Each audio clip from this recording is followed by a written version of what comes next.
গত ২৮শে মার্চ বন্ধুর সঙ্গে জন্মদিনের অনুষ্ঠানে গিয়ে বনানীতে দ্য রেইনট্রি হোটেলে ধর্ষণের শিকার হন বিশ্ববিদ্যালয় পড়ুয়া দুই তরুণী। এ ঘটনায় ৬ মে রাজধানীর বনানী থানায় আপন জুয়েলার্সের মালিক দিলদার আহমেদের ছেলে সাফাত আহমেদ, নাঈম আশরাফ ও সাদমান সাকিব সহ ৫ জনের বিরুদ্ধে মামলা করেন তারা।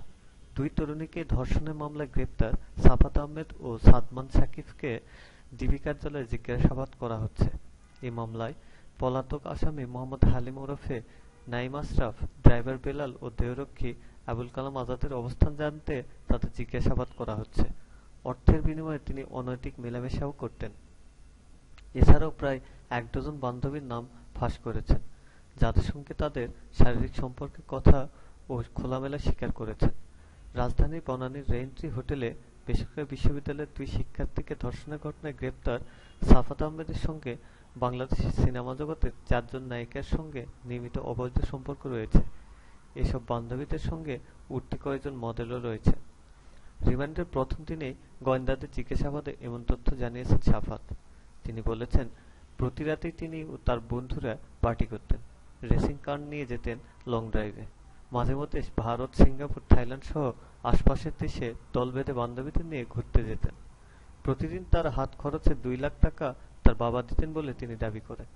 কখনো এর বেশি টাকার প্রয়োজন হলে ঢাকা শহরে আপন জুয়েলার্সের ৮টি শোরুমের যেকোনো একটিতে ফোন করে অতিরিক্ত টাকা আনিয়ে নিতেন। ৫ তারকা সহ রাজধানীর বিভিন্ন অভিজাত হোটেলে আয়োজিত এসব পার্টিতে বন্ধু-বান্ধবীরা হাজির থাকতেন। জিজ্ঞাসাবাদে সাফাত আহমেদ আরও জানান, তাদের ২০ থেকে ২২ জন বন্ধুর একটি গ্রুপ আছে। এই গ্রুপ তাদের বন্ধুদের মধ্যে দেশের বেশ কয়েকজন শিল্পপতি, রাজনৈতিক নেতা ও সমাজের প্রভাবশালীদের সন্তানও রয়েছে। তারা রাত হলে একটি স্থানে জড়ো হন।